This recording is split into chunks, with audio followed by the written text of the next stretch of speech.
엄마들 혹시 이런 고민 해보신 적 없으십니까? 소고기, 양고기 같은 적색육 진짜 아이들에게 많이 먹여도 될까? 혹시 암 생기면 어떡하지? 콩으로 단백질을 채우는 게 더 안전하고 건강한 건 아닐까? 오늘은요, 우리가 오랫동안 믿어왔던 적색육에 대한 오해를 해소하고 아이 건강에 왜 반드시 적색육이 필요한지에 대해서 이야기 나눠보도록 하겠습니다. 우리 엄마가 그러는데 적색육이 암이나 대사질환을 일으킨다는 얘기는 많이들 들어보셨을 거예요. 그런데 그 이야기들이 알고 보면 근거가 아주 빈약하다는 거 알고 계셨나요? 일단 자주 인용되는 WHO 보고서에는 햄, 소세지 같은 가공육이 적색육과 함께 포함되어 있습니다. 아니 어떻게 자연식인 소고기와 가공육을 한 카테고리에 묶어서 설명할 수 있습니까? 이런 연구들의 문제점은 단지 소고기라는 책에도 아주 자세하게 나와 있는데 맹점 중에 하나, 적색육을 비판하는 보고서인데 거기에 피자, 햄버거 같은 것들이 같이 포함되어 있다는 겁니다. 이렇게 되면요, 이 사람들이 고기를 많이 먹어서 건강이 나빠진 건지 아니면 그것과 같이 탄수화물을 많이 먹어서 나빠진 건지 아니면 거기 들어있는 식품 첨가물 때문인지 구분할 수가 없게 됩니다. 이것만 가지고도 엉터리 연구라는 건 따져보지 않아도 알 수 있는 내용이죠. 그리고 그 연구들은 대개 그렇게 고기를 많이 먹었다는 사람들이 다른 요소들은 어떻게 했는지는 통제되지도 않았습니다. 가령 가공식품이나 술, 담배 같은 건 얼마나 했는지, 혹시 잠을 적게 자진 않았는지, 혹시 운동량이 많이 부족한 것은 아닌지 이런 것들이 제대로 통제되지 않은 연구라는 거죠. 그럼에도 불구하고 적색육이 문제다라는 결론으로 마무리되는데 이거 이상하지 않으세요? 게다가 이런 연구가 자주 나오는 것들을 보면 제7일 안식교처럼 채식을 종교적으로 실천하는 집단에서 유래한 경우가 많습니다. 예를 들면 하버드 공중보건대학의 월터 윌렛 박사 같은 사람이죠. 오히려 적색육이 암이나 대사질환과 별 연관이 없다는 연구가 수두룩빽빽한데도 이것들은 잘 알려져 있지도 않은 실정입니다. 우리 엄마가 그러는데 좋습니다. 그렇다면 우리 아이들에게 적색육이 왜 꼭 필요한지에 대해서 이야기를 나눠보죠. 우선 적색육은 다른 단백질 급원이랑 비교했을 때 단백질의 품질 자체가 다릅니다. 소고기나 양고기 같은 적색육은 필수 아미노산이 골고루 다 들어가 있는 완전 단백질 식품입니다. 성장기 아이들에게 특히 많이 필요한 류신, 리신, 메티오닌 같은 필수 아미노산이 잘 들어있죠. 그리고 제가 정말 중요하게 생각하는 건 철분, 아연, B12 같은 필수 미네랄들이 잘 들어있다는 점인데, 특히 철분은 식물에 들어있는 것보다 흡수율이 3배 이상 높고 비타민 B12의 경우에는 부족하면 돌이킬 수 없는 신경 손상을 일으키는 것으로 알려져 있는데 육류에서만 얻을 수 있죠.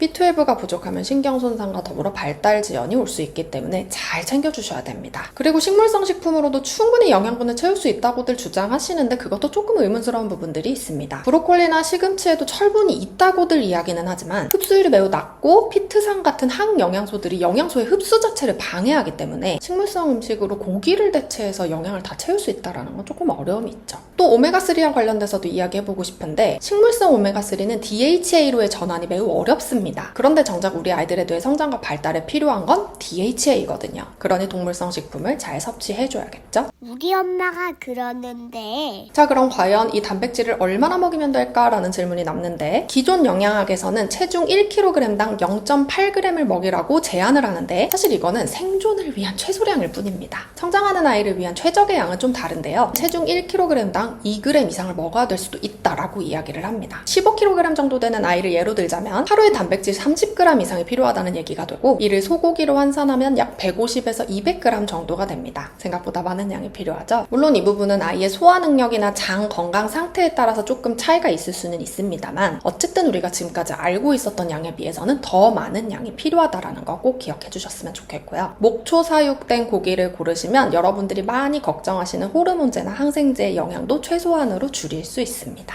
우리 엄마가 그러는데 자, 그럼 오늘의 내용을 간략하게 정리해보죠. 첫 번째, 적색육이 암이나 대사질환을 일으킨다는 얘기는 실험 설계가 제대로 되지 않은 채 진행된 엉터리 연구이거나 이해관계나 종교적 신념이 엮여있는 상태에서 만들어진 것들이 많다. 두 번째, 성장하는 아이에게 필요한 영양소는 적색육에 가장 풍부하게 들어있다. 마지막, 아이마다 차이가 있지만 우리 아이에게는 권장량보다 훨씬 많은 양의 단백질이 필요하다. 엄마들, 우리는 가공식품을 건강식으로 착각하게 만드는 세상에서 살고 있습니다. 적색육은 반대하면서 저당 아이스크림은 찬성하는 어떤 분의 영상을 보게 됐는데, 고기는 250만 년 동안 인류가 가장 안전하게 먹어온 음식이고 식품 첨가물이나 당분 같은 위험한 요소도 없습니다. 소고기의 원재료명은 고기 100%입니다. 정작 자연 그대로의 고기는 두려워하면서 떡, 빵, 시리얼, 저당 아이스크림 같은 이런 가공식품은 아무 의심 없이 아이들에게 먹이고 있는 거. 지금 그게 우리가 살고 있는 세상입니다. 아이의 성장, 면역, 뇌 발달, 이 모든 것들의 기본은 영양 영양분들입니다. 그리고 그것들은 적색육에 가장 풍부하게 들어있습니다. 이제는 고기 제대로 먹이는 엄마가 되어보세요. 오늘 내용이 여러분에게 의미가 있었다면 구독과 좋아요 많이 부탁드리고요. 아이들의 건강을 위한 우엄그의 노력은 계속됩니다. 고맙습니다.